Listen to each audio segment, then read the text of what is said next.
What's going on, everybody? The original Mako back with some more Gunfire Reborn content, and today we have a massive update coming out at a very unexpected time. Usually their updates are at the end of the month, but they popped this one out mid-month, which is pretty crazy.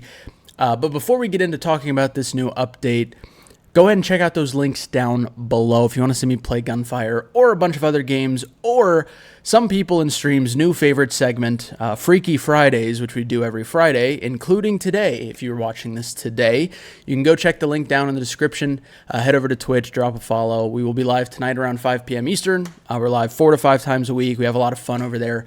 If you want to see what Freaky Friday is like, I do have a highlights video up on this YouTube channel right now, so go check that out if you want to see what it's like. But other than that, I'm not going to spoil anything. It is a lot of fun, though, so come check it out and hit that subscribe button. Turn on notifications so you don't miss any of the content coming your way. But that being said, enough of the blue balls. Let's go ahead and talk about this major update for Gunfire Reborn.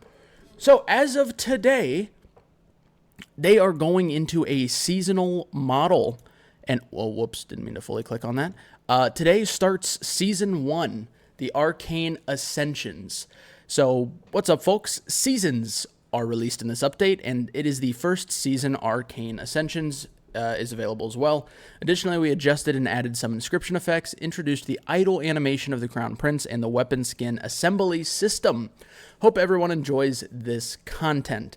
Season rules. Our initial plan is to rotate seasons every 3 to 4 months. Like every other game that does seasons, makes sense.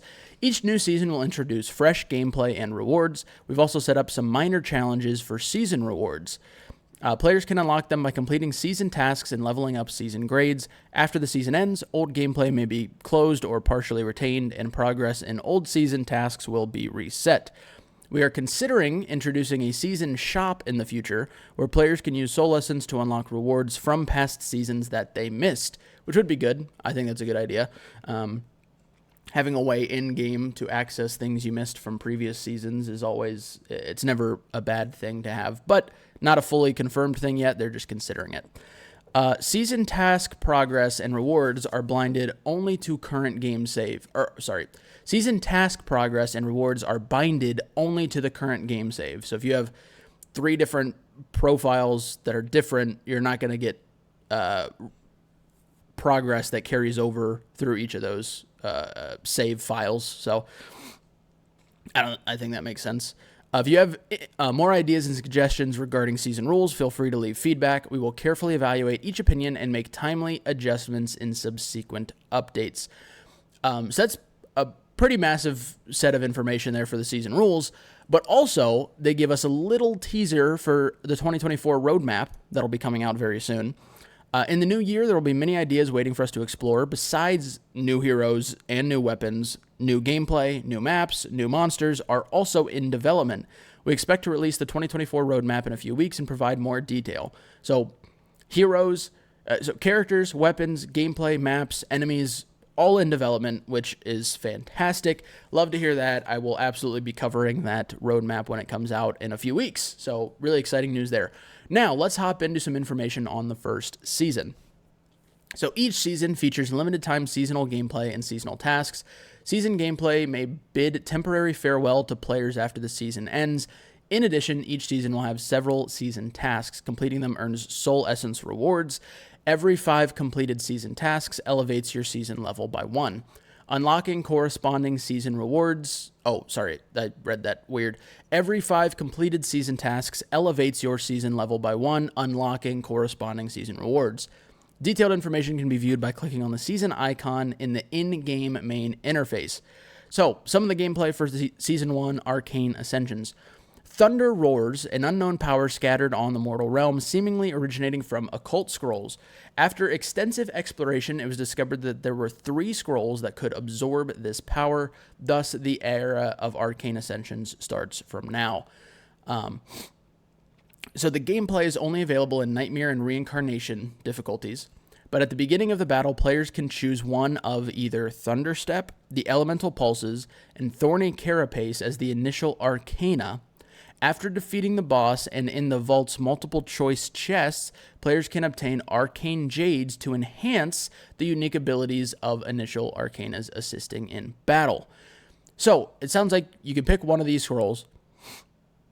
When you kill a boss, or if you find a multiple choice chest, you can find these arcane jades that will upgrade these scrolls, which I think is a really cool idea. However, having only, I guess, 5 scrolls that can be affected by this for an entire if that's the whole seasonal gameplay thing, that's crazy.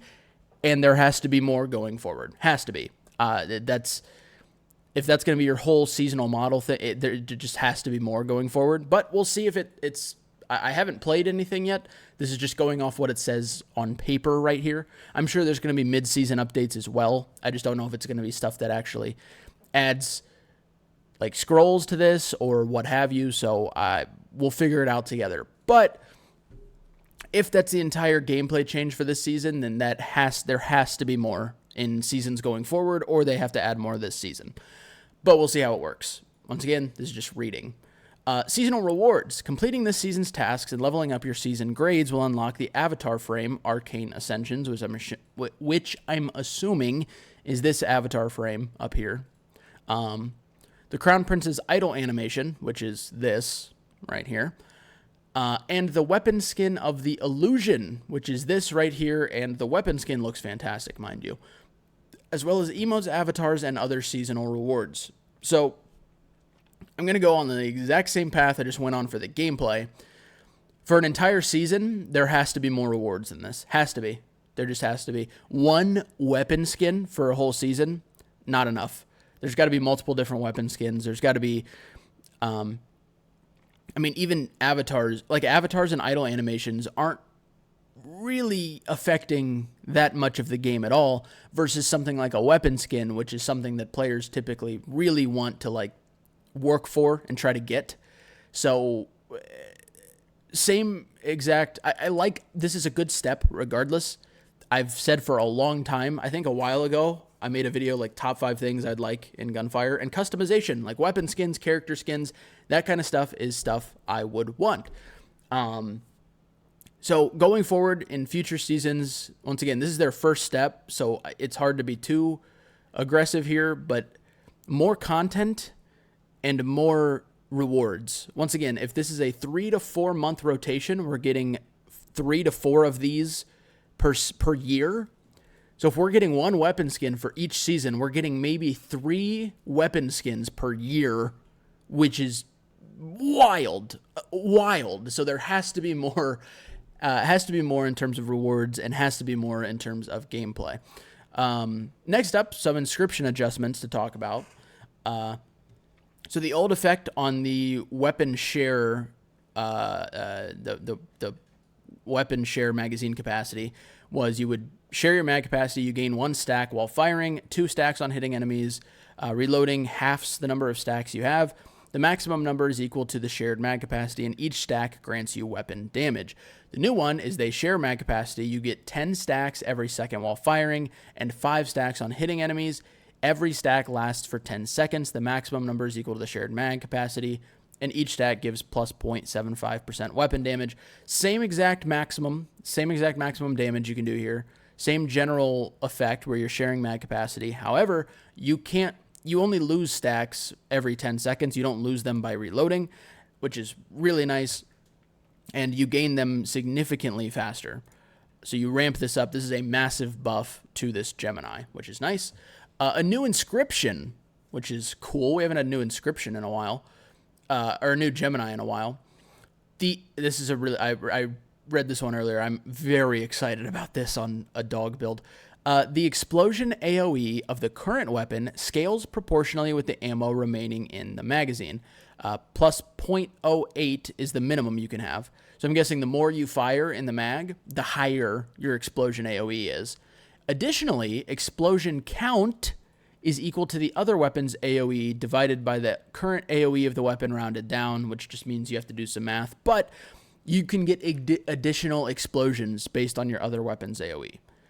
So you're going to do bigger explosions and more explosions with this Gemini. And in a explosion build, like let's say dual justice, or let's say, I don't know, justice plus a tiger cannon or something with a big AoE, this is going to go crazy, and I'm very excited to try it out and see how crazy it goes. Weapon adjustment. Weapon adjustment. The weapon skill of Fire Tower was adjusted as explosive damage and can have bonus effects via ascensions, such as the dog ascensions that give it explosion, anything explosion, which is very interesting because explosive damage is also considered skill damage. So I'm very curious if that scales with skill damage or if it still scales with weapon damage. Not sure. Might have to try it out. Have never done a Fire Tower build on the dog, but maybe it's time to try. Spiritual Blessing. The armor break caused by All or Nothing will no longer be subject to the slowing penalty from Gradual Desperation. I don't know what Gradual Desperation is off the top of my head. Is that the effect where when your shield breaks, you basically can't move kind of thing? It might be. I don't remember off the top of my head, but if that's the case, if that's the thing where when your shield breaks, you can't move, All or Nothing not being subject to that is phenomenal. I don't know if that's what that is. I think that's what that is. Let me know. And the Bizarre Dream adjusted the damage resistance capacity for monsters in Endless Journey and Boundless Dream. Super excited to see if they did what I said they should do. I'd be very interested to see, because I think Boundless needed better scaling, higher scaling, faster scaling, and Endless, I don't think it needed too much of a change, maybe just a little less scaling right at the beginning. But interested to see what they did. Interface UI. Added indicators for occult scrolls already held by the player, added the function to send emotes in solo mode, and the weapon panel for explosive weapons now includes an explosion AoE. That's so good. Being able to know the explosion AoE of your weapon is very nice. Very cool, like that for UI change. Next, here are some bug fixes. As always, I'm not going to go through each individual bug fix. If there's something you've been looking for to see if it's been fixed, take a look, pause the video, check it out right here. And see if they fix that bug for you. But regardless, that's it for this update. It should be a very, very exciting update. I'm excited to start playing it, probably next week on Monday. Once again, I think it's a good step. I think it's a good idea. I think I tend to like games that have the seasonal model. It's good to have guaranteed refreshing content every 3 to 4 months. However, I think that there's got to be more in terms of the seasonal gameplay, and there's got to be more in terms of these seasonal rewards. There just has to be, in my opinion. But this is just by reading. I haven't played anything, can't make any opinions fully yet. That's just based off the first initial assumptions. So let me know what your thoughts are on this new seasonal model. Let me know what you think. And as always, hopefully you all have a wonderful rest of your day. Thank you for watching. Love each and every one of your faces, and I will catch you all in the next video.